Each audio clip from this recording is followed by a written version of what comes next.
naman kami, which point off-road, Windows Tares. As you can see, meron akong bagong dalang Hilux galing ng Pasa. So itong Hilux na to ay ating mga project para sa isang LGU dito sa South. So, hindi ko na lang mention kung saan LGU siya, pero ito, kita nyo naman bago-bago. Ayan. Actually, kare-release lang yan today. Galing ng Pasa. Bago. So, ito yung ano natin, ito yung magiging outcome nitong unit na to. Ito. So, tingnan nyo na lang dyan. Tapos, abangan nyo kung paano mag-transform itong Hilux J na to from base model. Yan, makikita mo. Rim yung steel rim pa yung gamit niya. Tapos, wala siyang bed liner. Yan, makikita nyo, walang bed liner. Tapos wala siyang wala rin siyang rear bumper. So ang isa sa mga gagawin natin dito, 35-inch tires. So yung 35-inch tire, tingnan nyo to. 35-inch tire, hindi magkakasya 35-inch tire dito sa lid ito. So kaya ngayon, ang unang gagawin natin dito, suspension lift, then body lift, para magkasya yung 35-inch na tire. So abangan nyo kung paano mag-transform yan. Ikutan mo muna. Yan, napakababa liit. So hindi magkakasya yung 35-inch. So ngayon, ililip natin yan. Yan, base model. Walang bumper, walang fog lamps. Kasi base lang. Pero maganda rito, 4x4 to. Kaya ito yung napili ng client natin para set-up. So yun, abangan ng transformation. Susunod na video natin, from base model to pandigma o rescue vehicle. Hanggang lang po mga mo.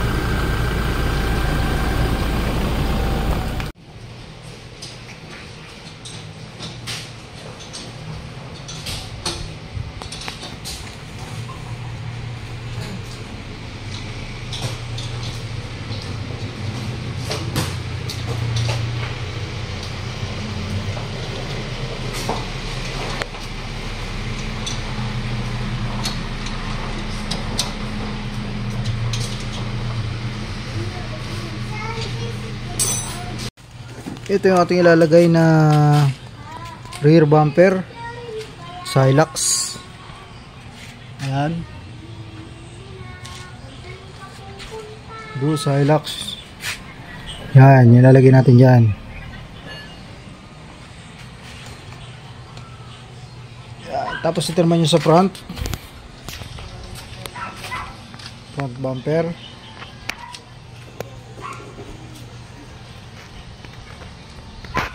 So, tatabasin muna natin at re-refabricate natin yung bumper dahil nag-body lift tayo. Ayan.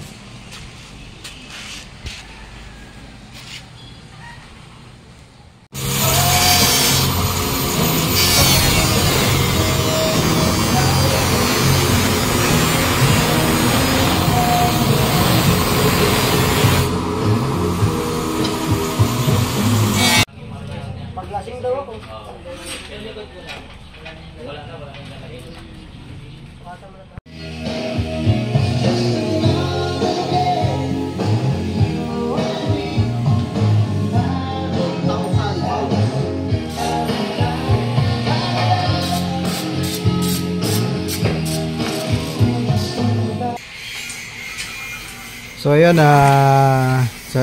itataas na natin yung bumper. Ayun, kanina sinet up na natin yung winch. Yan, naka-set up na. So ngayon, steel bumper naman itataas natin.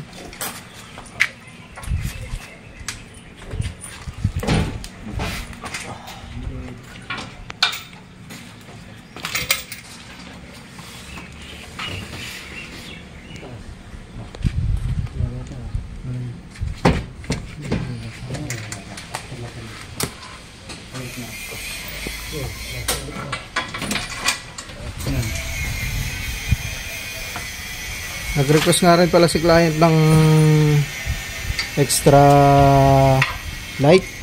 Yan, 7-inch na spotlight. So ito almost same brand lang naman ikakabit natin dito. SR bumper, SR winch, SR snorkel. Then yung kinabit natin kahapon, SR na bull bar. Tsaka sa taas nito lalagyan din natin yan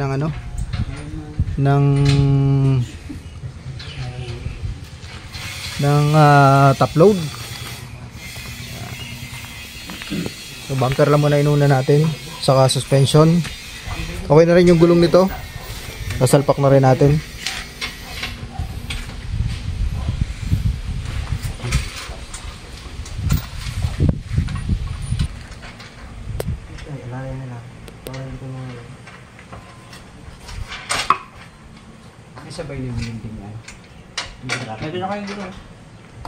Ito nga pala ikakabit natin na gulong. Yan, American Outlaw na gulong, wrap with 285 7017 na radar. Yan ang magiging itsura niyan.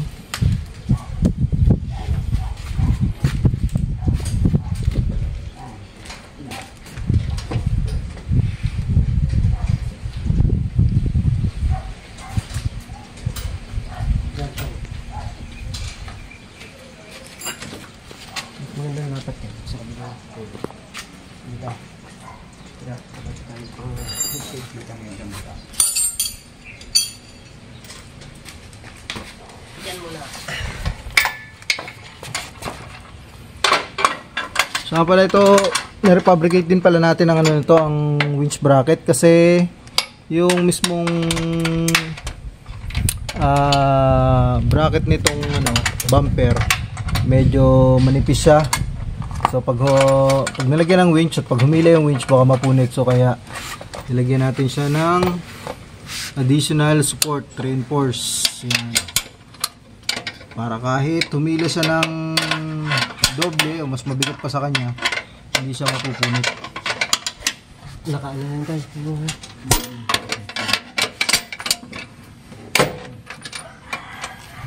Ito yung body lip na in-install natin. Ayan. Tapos yung Ironman suspension.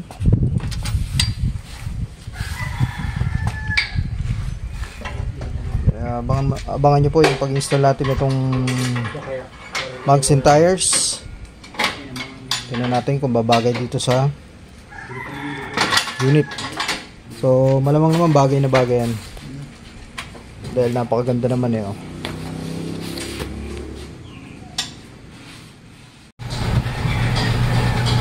Ayun, update tayo sa ating Project Hilux. So yun, kahapon install natin yan ng na front bumper. Ngayon naman i-install na natin siya ng blinker. Blinker naman install natin dyan ngayon.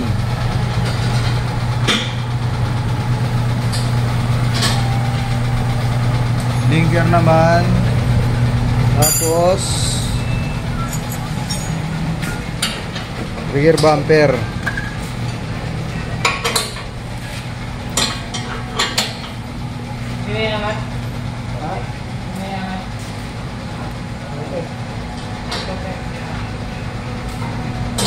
Ito lang yan.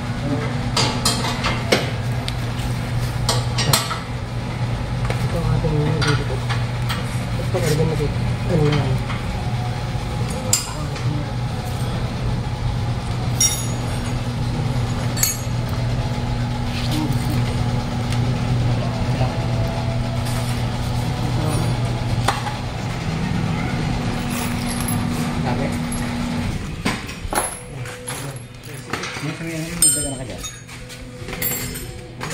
Kasi yung roof rack nya, yun, lagyan natin dito.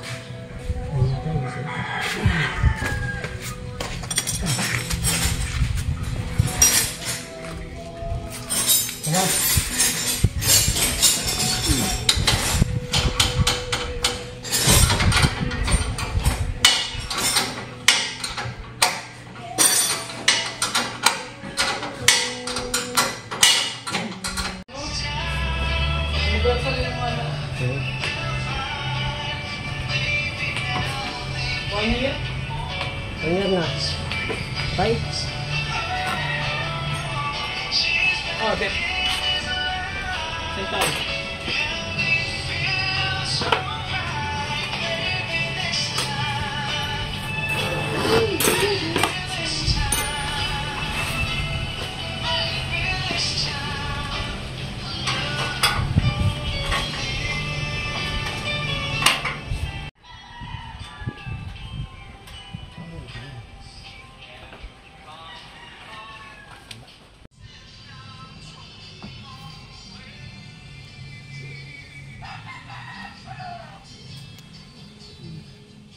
Ayan, didigitan na natin ng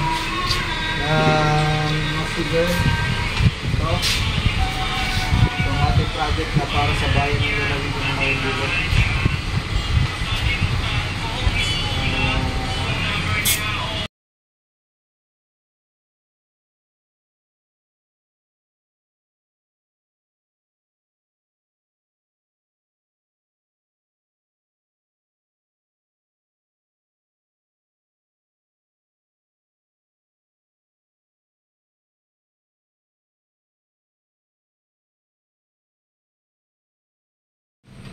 Misi.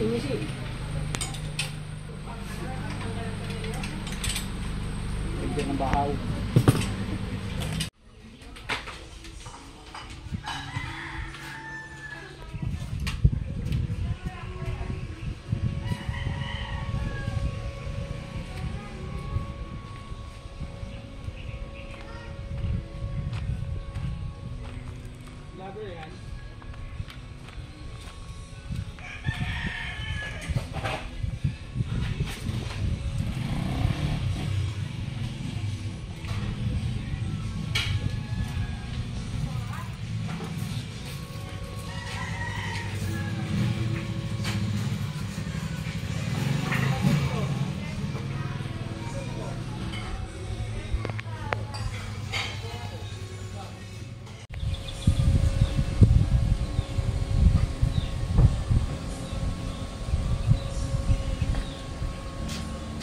Ayun, what's up mga mo?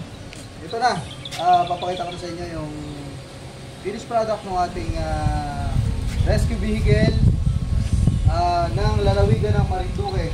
Kung matatandaan nyo ng mga previous vlog natin, meron akong before and after nito.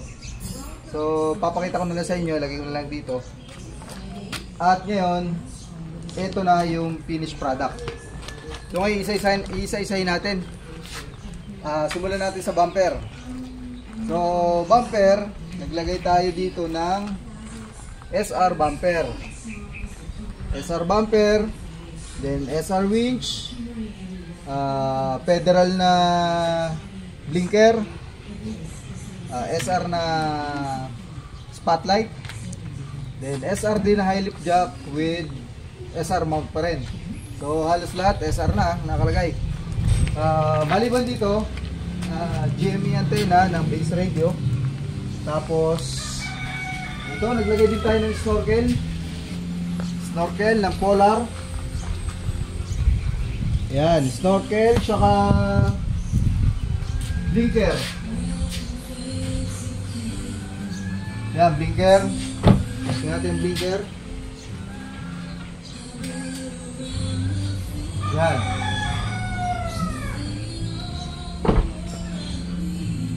Maganda blinker.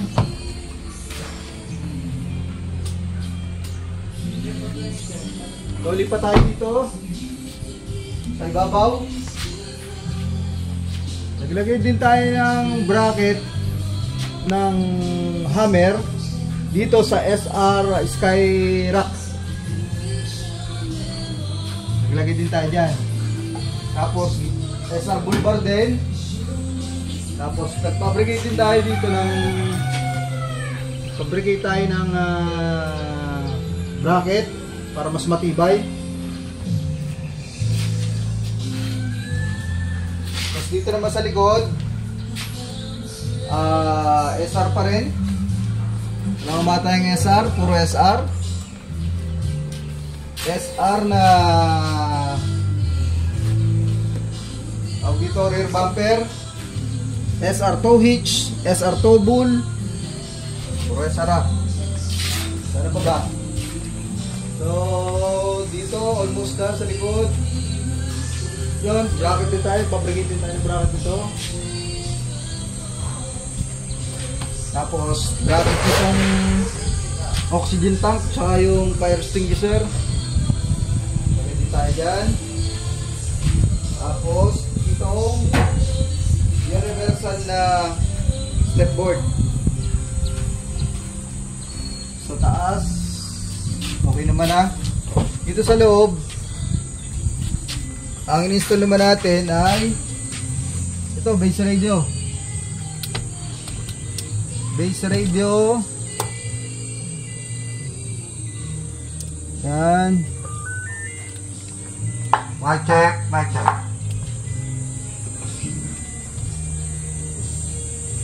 Jollibee. Yan. So, in-install natin ang base radio at saka yung Serena sa taas. Saka radio nitong connector nitong module ng blinker. So, wala namang masyadong install sa loob, wala namang special diyan.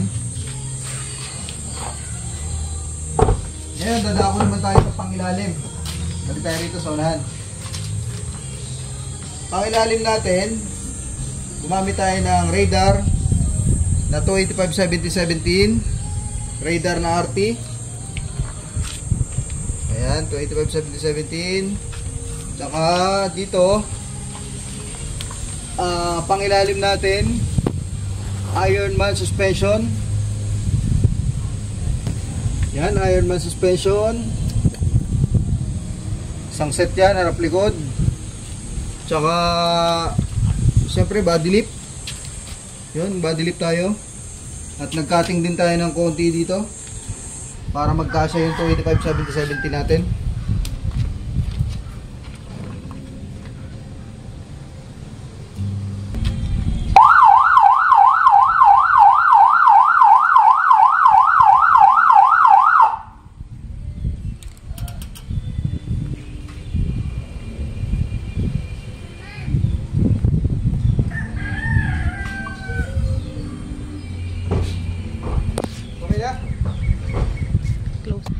Or kahit na water tank o fire truck, pwede, nag-modify tayo.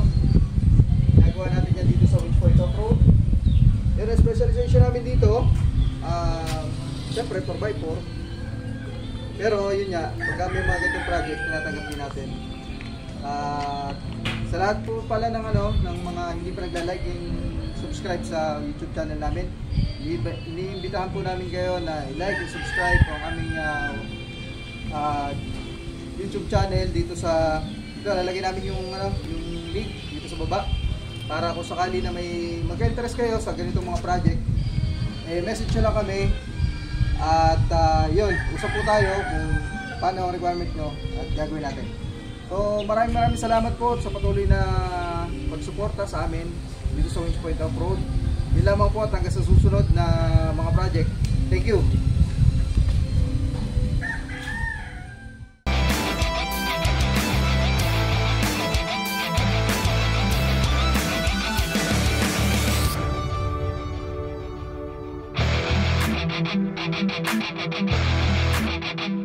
Thank you.